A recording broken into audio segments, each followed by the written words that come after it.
আজকের গল্প পাপের ছায়া। আমাদের মা মেয়ের ভুলের কারণে আমাদের এত ভয়াবহ পরিণতি হবে যা আমরা কখনো ভাবতেও পারিনি। আজকের গল্পটির মাঝে আমি আপনাদের সামনে তুলে ধরেছি সামাজিক, পারিবারিক ও মানসিক দ্বন্দ্ব ও তার করুণ পরিণতি। এই গল্পের মধ্যে আমি আরো তুলে ধরেছি আবেগময় ও বাস্তব ঘেঁষা। বন্ধুরা, আমার আজকের পুরো গল্পটি শুনতে চাইলে কানে হেডফোন লাগিয়ে নিন। নড়াইল জেলার এক ছোট্ট গ্রাম। গ্রামে থাকে রোকসানা ও তার মেয়ে আফরিন। রোকসানার স্বামী আজিজ দীর্ঘদিন ধরে অসুস্থ, আর আফরিন কলেজে পড়ে। স্বপ্ন ছিল বড় হয়ে শিক্ষক হবে। পরিবার ছিল দরিদ্র কিন্তু সম্মানিত। রোকসানার স্বামী অসুস্থ থাকায় পরিবারে রোজগার করার মতো কেউই ছিল না, তাই তাদের এত অভাব অনটন ছিল।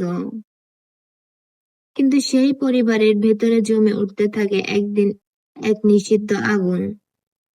ভালোবাসা, লোভ, মায়া আর সামাজিক নিয়ম ভেঙে মা ও মেয়ে দুজনেই জড়িয়ে পড়ে পরকীয়ায়।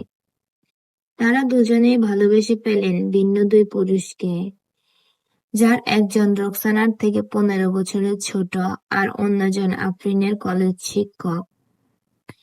এই সম্পর্ক দুটো বদলে দেয় তাদের জীবন। তারা পালিয়ে গিয়ে বিয়ে করে, কিন্তু সেই স্বপ্নের পথ পরিণত হয় দুঃস্বপ্নে। সংসারের বোঝা। রোকসানা দিনের পর দিন বিছানায় পড়ে থাকা স্বামীর সেবা করতে করতে মানসিকভাবে ক্লান্ত হয়ে পড়ে। সেই স্বামীর ওষুধের খরচ স্বামীকে দেখভাল করতে করতে প্রায় অসহ্যকর হয়ে ওঠে। তার জীবন যেন আর চলছেই না। এদিকে ঘরের ভেতর শুধু দারিদ্র্য, চাপা কান্না আর অপূর্ণতা। তখনই আসে মিলন, একজন মোবাইল রিপেয়ারিং এর ছেলে, বয়স মাত্র 26। দেখতে আকর্ষণীয় চেহারায়, তার অনেক মায়া, যা দেখে রোকসানা নিস্তব্ধ হয়ে যায়, আশ্চর্য হয়ে যায় এবং তার মনের ভিতর তার জন্য ধোলা দিতে থাকে। তার কাছ থেকে রোকসানার ফোন ঠিক করাতে গিয়ে ধীরে ধীরে সম্পর্ক গড়ে ওঠে। তাদের মধ্যে প্রেম আলাপ শুরু হয়। একজন আরেকজনের প্রতি আকৃষ্ট হয়, একজন আরেকজনের প্রতি আবেগ প্রবণতায় ঢেলে পড়ে। তাদের সম্পর্ক ধীরে ধীরে গভীর হতে থাকে এবং তারা এক পর্যায়ে শারীরিক সম্পর্কে লিপ্ত হয়ে যায়। এদিকে আফরিন মায়ের মতোই নিঃসঙ্গ। বাবার অসুস্থতা, সংসারের চাপ, কলেজের খরচ, সবকিছুতেই দম বন্ধ হয়ে যায়।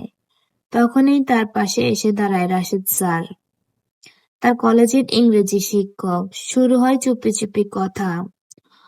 অভাব অনটনে সে যেন স্যারের সাথে জড়িয়ে পড়েছে। তারপর দেখা, একজনের সাথে আরেকজনের শারীরিক সম্পর্ক জড়িয়ে পড়ে। একজন আরেকজন ভালোবাসায় মুগ্ধ হয়ে যায়। তারা দুজন দুজনকে যেন ছেড়ে কোথাও যেতে পারবে না, এমনই হয়ে ওঠে তাদের জীবন। একদিন তারা পালিয়ে গিয়ে বিয়ে করে। মা ও মেয়ে দুজনে দুই পুরুষকে নিয়ে আলাদা আলাদা জায়গায়।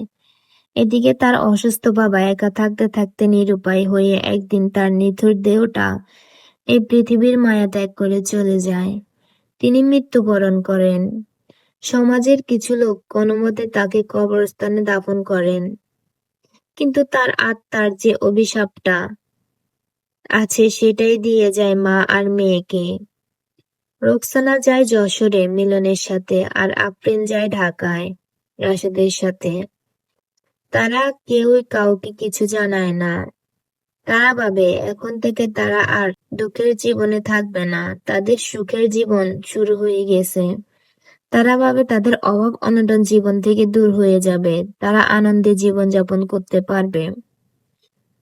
তাদের যে আর সুখের কোনো সীমা থাকবে না, এটাই ভেবেছিল তারা। এমনটা বেশ কয়েক মাস ধরে হয়েছিল।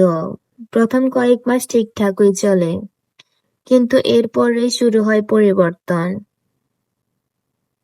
এরপরে যেন তাদের জীবনে অভিশাপের ছায়াটা নেমে আসে, তার বাবার দেওয়া সেই অভিশাপের ছায়াটা। মিলন ক্রমেই দূরে সরে যায়। রোকসানার বয়স তার কাছে এখন অসহনীয়। সে রোকসানার সাথে তাকে মানিয়ে নিতে পারছিল না। তাই সে বাইরে যাওয়া শুরু করে। বাইরে মেয়েদের সাথে শারীরিক সম্পর্ক করা শুরু করে।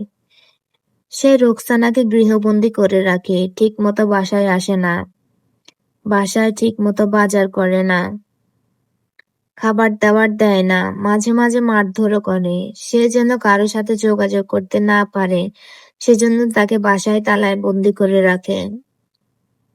এদিকে রাশেদ স্যারও বদলে যেতে থাকে। আফরিনের প্রতি ভালোবাসা কমে যায়। আফরিনকে আর তার চোখে সহ্য হয় না। আর সে একে একে অন্য মেয়েদের দিকে নজর দিতে শুরু করে। আফরিন তাকে ধরে ফেলে, কিন্তু সে ক্ষমা চায় না, উল্টো শারীরিক নির্যাতন শুরু করে। আফরিনকেও মারধর করে, তাদের জীবন যেন বিপাকে পড়ে যায়। আফরিনের সাথে সে খুবই ভয়াবহ ব্যবহার করে, যা আফরিন সহ্য করতে পারে না। রোকসানা চুপচাপ সহ্য করলেও একদিন রাতে মিলন আরেক মেয়েকে বাসায় নিয়ে আসে এবং সে রোকসানাকে বলে, তুই এখান থেকে চলে যা, আমি এখন ওর সাথে থাকবো, ওকে নিয়ে ঘর সংসার করব, তোকে নিয়ে আমার সাথে যায় না, তাই তোর সাথে আমি সংসার করতে চাই না। তোর বয়স আর আমার বয়সের মধ্যে অনেক পার্থক্য রয়েছে। সমাজ তোকে দেখলে আমার মায়ের মতো করে তোকে দেখে, তাই তুই সময় থাকতেই চলে যা, আমি তোকে চাই না আমার এ জীবনে। অন্যদিকে আফরিন জানতে পারে সে গর্ভবতী। রাশেদ তাকে চাপ দেয় গর্ভপাত করাতে। আফরিন কান্নাকাটি করে, কিন্তু সে কিছুই মানে না। একদিন আফরিন ঘর ছেড়ে পালিয়ে যায়, ফিরে আসে গ্রামের দিকে। দুই মা মেয়ে যখন আবার এক হয় তখন তারা সম্পূর্ণ ভেঙে পড়েছে। মুখোমুখি বসে একে অপরকে দেখে আর কাঁদে। কেউ কারো দিকে চোখ তুলে তাকাতে পারে না। তাদের ভুল, তাদের পাপ সবকিছু তাদের জীবনে আগুন লাগিয়ে দিয়েছে।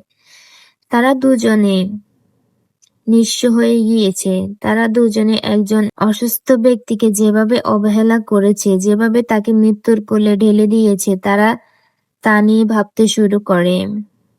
এদিকে গ্রামে ফিরে আসাতে তারা কেউই আশ্রয় পায় না। কেউই তাদেরকে ভাড়া দিতে চায় না, কেউ কথা বলে না। তারা আশ্রয় নেয় নদীর ধার ঘেঁষা এক পুরনো কুঁড়ে ঘরে। কাজও পায় না, খেতে পায় না। যার কাছে যায় সে তাদেরকে দূর দূর করে তাড়িয়ে দেয়। তাদের খবর পেয়ে গ্রামের কিছু যুবক একদিন এসে বাজে মন্তব্য করে। কেউ কেউ ইট ছোড়ে। একদিন একজন এসে দরজা ভেঙে ঢোকার চেষ্টা করে। মা ও মেয়ে প্রাণপণে বাঁচার চেষ্টা করে, কিন্তু তারা রেহাই পায় না। গ্রামের বখাটে ছেলেরা তাদের মা ও মেয়ের উপর ঝাঁপিয়ে পড়ে এবং তাদের শারীরিকভাবে নির্যাতন করে। তাদের হাত মুখ বেঁধে অনেক অত্যাচার করে তাদের উপর। তারপর তাদের মনের সকল শখ মিটিয়ে তারা চলে যায়। রোকসানা তখন আফরিনকে জড়িয়ে ধরে বলে, আমরা ভুল করেছিলাম মা, কিন্তু আমরা মানুষ ছিলাম। আমাদের মতো করে আমরা সুখ খুঁজেছিলাম। আজ কেউই বুঝলো না।